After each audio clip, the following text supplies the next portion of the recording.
Dr. Bozzoli and Mr. Tronchetti-Provera.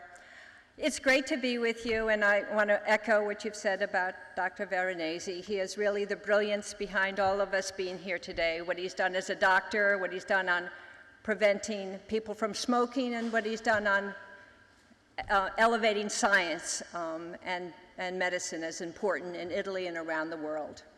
I'm very excited about what you've done with precision medicine, because obviously, as you've said so eloquently, it really will help, and it's already helped with the curing of cancer. And with more studies, it looks like it will also be useful, we hope, with heart disease and maybe with Parkinson's and Alzheimer's, and even maybe, we hope, with mental health. So all of that is very positive. But I think we also have a fair thing to think about with the issue of, to think about how there's a challenge about culture and how we use this. And right here in Venice, there's this wonderful painting or drawing by Leonardo da Vinci called the Trivedian Man, the Trivedian Man. Do you know what I'm talking about? I hope you know what I'm talking about. And that was supposed to be the perfect human being, correct? Remember that? The man. And so, for instance, in the United States, until 30 years ago, all the studies that was done on medicine was done on men. And it meant that, because they thought that men was the perfect person, they didn't do studies on women. Because women had periods, women got pregnant, women had moods, and it was tough to study women. And therefore, the medicine that they developed didn't fit women. And it was difficult. And then they now, actually, still in the United States, when they study mice, they only use male mice. It's really a problem. And this all comes out of a culture that said that men are what we measure ourselves against.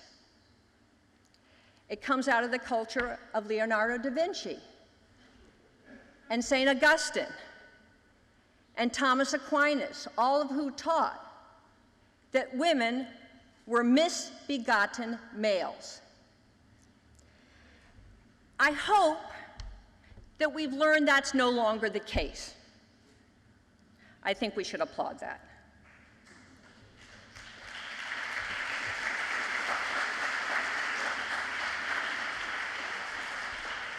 But the fact is, if you look at breast cancer, which Dr. Veronese has done wonderful work on, we wear pink ribbons for breast cancer because we think that many women die from breast cancer, which is true, but more women die from heart disease.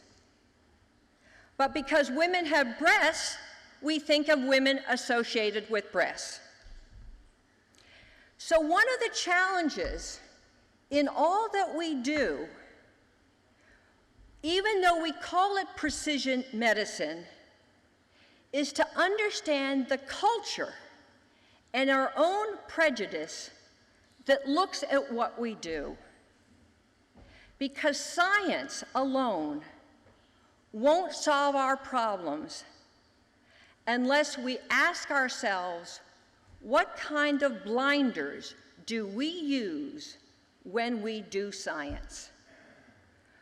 When we look at ourselves as doctors or politicians and scientists on one hand, and when we look at our patients, when we ask where they come from, what their religion is, what their tribe is, what their culture is. And so today, we can celebrate the science of precision medicine, but we can't forget that we're all human and that we're affected by our own prejudice whether it's Leonardo da Vinci or anybody else. Thank you very much.